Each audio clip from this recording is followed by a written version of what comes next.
What's up guys, and welcome back to my channel. I am in the garden today, and as you can see, I am just harvesting the rest of the spicy peppers that are on this plant or in this bed.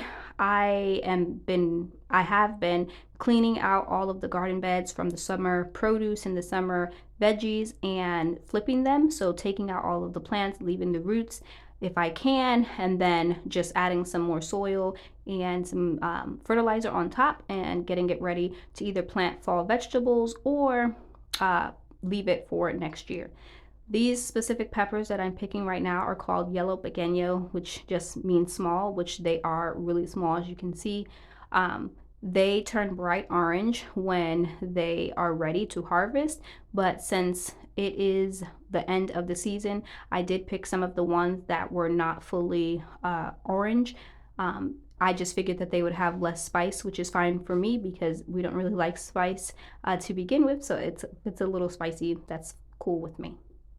So I have all of the peppers off. Another bowl of peppers.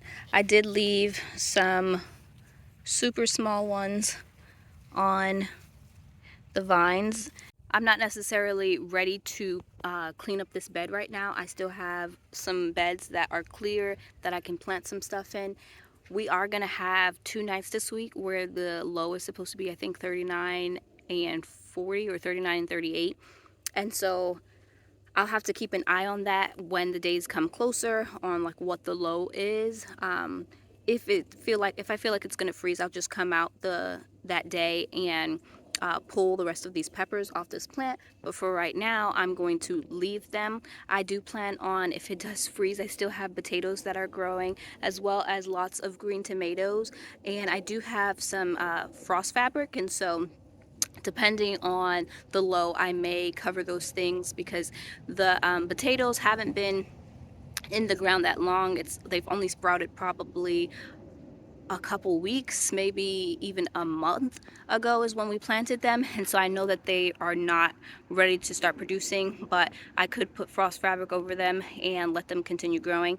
This would be, I was looking on my notes from last year, and we didn't get our first frost last year until November 20 something, and so this would be like a month before our frost last year, even though our estimated first frost is like November 5th, I believe. I just saw another pepper that I forgot to pick. It's like I sit here and I think I have all the peppers, and then I look across again and then I find more peppers that are ready to be harvested. I've picked probably 5 or 6 bowls off of these spicy pepper plants. These plants have done amazing for me. This Santa Fe Grande has been my favorite pepper. They taste wonderful picked. These are cayenne peppers, yellow pequeños, and I don't know the names of all the rest of them. I have a little habanero plant here that never produced a habanero, never really got really big, and so I may take this way. This one may be one of the plants that I take out and then try to overwinter for next year. I think it had trouble because the basil got really big and it was slow taking off, and the basil kind of just covered it, but because it's still alive and healthy, it just never produced any fruit or flowers. So all of this right here in half the bed is basil. I don't know if planting the basils next to the spicy peppers had anything to do with how prolific the spicy peppers were, but my other peppers that I planted in other places that didn't necessarily have lots of basils next to them didn't produce as good. My bell peppers weren't as big. I did have, what was it called, the shishito pepper that produced a lot as well, but that has a little spice to it. But my straight sweet peppers, they didn't do really great. So I don't know, maybe next year I'll plant another bed of basil and peppers and sweet peppers, and we'll see how that does. Y'all, I don't know why I didn't see this the first time when I walked in, but look at it. It has more buds to bloom, and it's grown so high. Step back. And this one is recovering. All the leaves is coming back from where the goats ate this one. I just noticed, so this is supposed to be Belinda's blush. It's thornless variety, but it has this stalk coming up right here, and it's definitely not thornless. You can see the thorns right there, and it's a different color than the green that normally comes out, and you can see it doesn't really have any thorns. I can touch it. Like there's a baby one right there, but these have really big thorns. Huh. And it is coming from down in there. Wonder if the rootstock is growing a different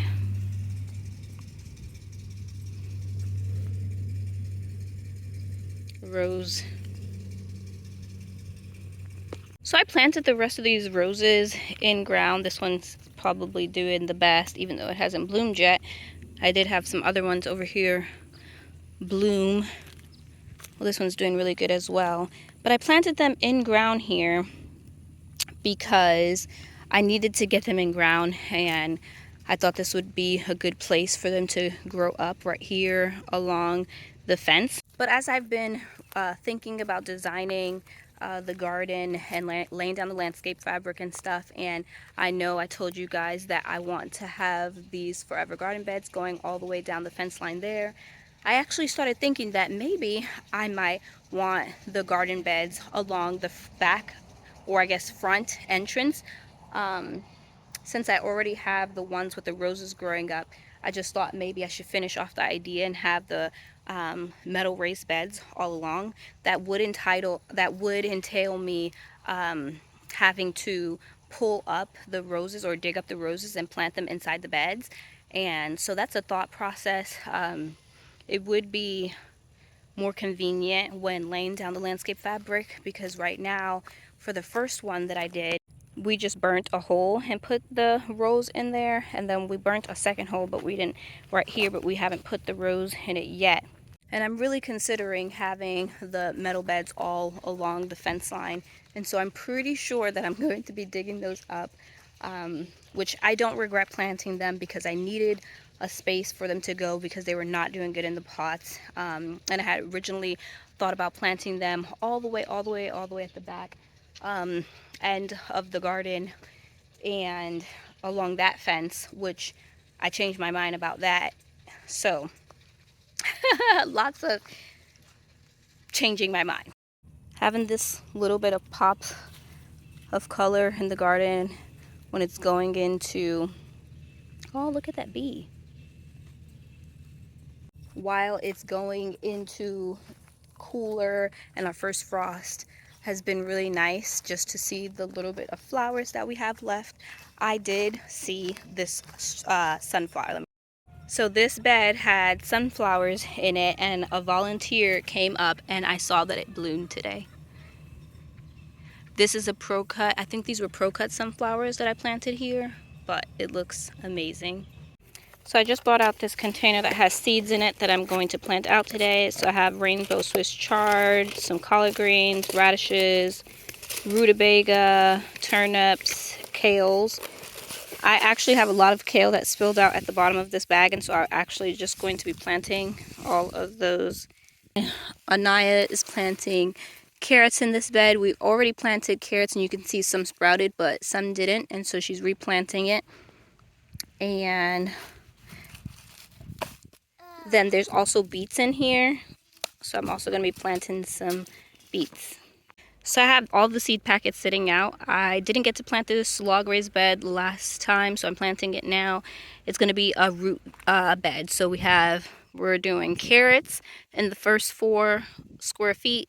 Then we're going to do beets, white kohlrabi, purple kohlrabi, turnip, and rutabaga, and I'm leaving the rosemary planted there. I like to follow the square foot gardening method because you get more yield per square foot, but your soil does need to be heavily amended, have like compost and fertilizer or whatever in it so that it can produce that heavy yield. Nael is getting the rest of the sweet peppers that are on the plant, because my son is about to pull out the rest of those banana peppers.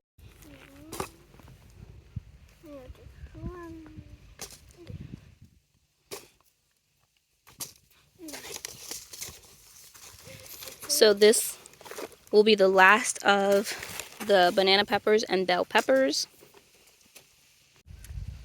My son's about to pull out those plants. Like I said, I could leave those pepper plants, and I usually in previous years of gardening left pepper plants until the frost killed them, but when I have the time right now, I'd rather and knowing that the frost is on its way, that I might as well pull them out right now, flip the beds while I have the help and the time, and adding soil, because that is a big deal when you're having a garden and you're getting out of the summer garden and the garden's weedy and a mess. And so right now, when we have the downtime to flip the beds, I'm going to go ahead and do it, which means pulling out plants before they technically have died back. And so it is a hard choice, but I'm gonna make the sacrifice. Like this tomato plant, I don't know if all of these tomatoes will be able to get fully mature, but there are lots of tomato flowers on this plant. The transition between the summer and the fall garden can be so hard, especially if you're limited on space, because you still have stuff that's producing, and then you have to make the hard decision to pull them out so that you can start growing your fall stuff in time. Because if you wait until the last frost, where the frost kills all your summer garden, then you can miss out on your fall garden. I'm not really in that situation right now. I'm literally just cleaning up my garden because I have the time right now, and you never know what's going to happen later on. And I was tired of looking at my garden, looking at all the weeds, and I was just ready for the summer garden to be over. And I'm very happy and excited about the fall garden, and so I just wanted to refresh. But if your garden is still producing lots of summer veggies, then you know that's just a personal choice. But for me, I decided to go ahead and start flipping my garden. I am at this bed right here. It does have a grape that I recently planted in here. I did plant grapes. There's another one here, and there's another one down at that bed. I tried to plant a grapevine every other bed. So there's one in the first bed, then one in the third, not here. Then there's one here, not one here, and then there's one at the bottom. But the one at the bottom looks like it died, so I have to replant that one. This one seems like it's a scuppernong. I'm not sure how. I mean, it still has leaves on it, so I'm going to leave it here until it officially dies. But the other two are doing really well. I didn't plant them that big, and they've grown lots. But anyway, I do have also a tomato here that I'm leaving. It seems like it's a Roma variety that is producing, but I have this Swiss chard and rainbow Swiss chard. This is all the seeds that's left in the packet, and so I'm just going to go ahead and plant the rest of this bed. Probably it would take up half of the bed. This is a 3 by 6 foot bed, and plant the rest of this Swiss chard.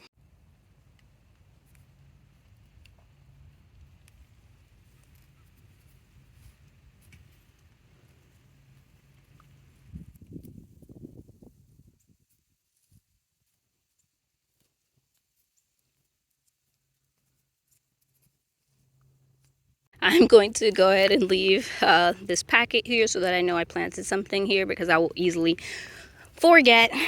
It may seem like it's super early to start thinking about next year, but I've already been started thinking about next year. I was laying in bed last night, and I briefly thought about that, how there's not a cattle panel in this bed right here. Right now I have broccolis planted in it, but these long log raised beds, if I would have thought about it, they're perfect to have the cattle panel trellises, which you do see I have some, to plant tomatoes. The reason why I didn't start off with planting tomatoes in these cattle panels is because I originally thought that I would have a designated space outside of the garden to plant things that needed trellising, like tomatoes and stuff, and like corn, that you need like a whole large area.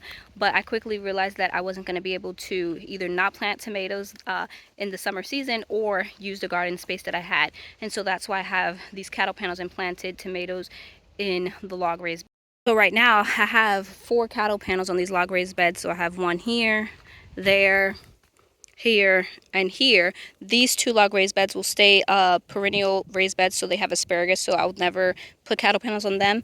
But I can put another cattle panel here. The same thing with this raised bed. It is a perennial bed, so this right here is a hollyhock that I grew from seed, but the rest of these are lilies. bulbs that I put in here, as well as some echinacea that I got on clearance from the store, and I think even delphinium. So this is a perennial raised bed, so I don't think I'll ever have a cattle panel on this bed. I also planted tomatoes down this, and this is 2 cattle panels put together, so that's 32 feet of in-ground space. Between the 2 that's here, the 4 that's over here, and the 5th one that I'll add, that would be 7 cattle panels worth of planting space specifically for tomatoes. So next year, if I did put 8 to 10 tomato plants on each cattle panel, I could have up to 70 tomato plants in this garden. And so that's just some of the things that I'm thinking about going forward as I'm assessing how this year's garden went, and knowing that I want to definitely add more nutrients. So that's like with my rabbit poop and my worm castings. So really starting to pump that stuff out so that I know I'm not relying on fertilizers next season. With me just building this garden bed, I did use lots of fertilizer, but going forward I do hope to just compost in place, because in my other garden in my old house I did bury all my food scraps, and that's how I fed my garden and kept it fertilized, and it did really well. And so I'm hoping that I'll get into a routine in this going forward in this next season to do more composting in place and burying my food scraps and stuff like that. It is kind of different because we do have animals now, and so a lot of the times the food scraps have been going to either the worms or the chickens. But yeah, sharing is caring, so maybe just sharing a little bit. This bed is so funny because you can see how they have so many carrots popping up. So I planted cauliflower in this bed, and then you saw something I showed in a video, something came and took, I think, 2 of them up. Then I had this was a sweet potato bed, and I had a whole sweet potato that I just literally put back in the ground, and now you can see it's re-sprouting a sweet potato. I'm leaving it there because it will die with the frost, so I'm just going to keep that there. But all of these little carrot seeds, I tried to plant carrots so many times inside raised beds, so nice and neat, and they were like not sprouting or have sparse germination because I wasn't watering them like I should have. And then there, I literally just sprinkled carrot seeds everywhere, covered it with a thick layer of mulch. The mulch was literally, when I put it down, was probably 2 inches deep. And all of a sudden I started seeing all these sprouts come up, and at first I thought, like, what is this? Like, a weed is sprouting up inside my mulch. Completely forgot that I just went ahead and sprinkled a whole pack of carrot seeds in that bed, covered it up.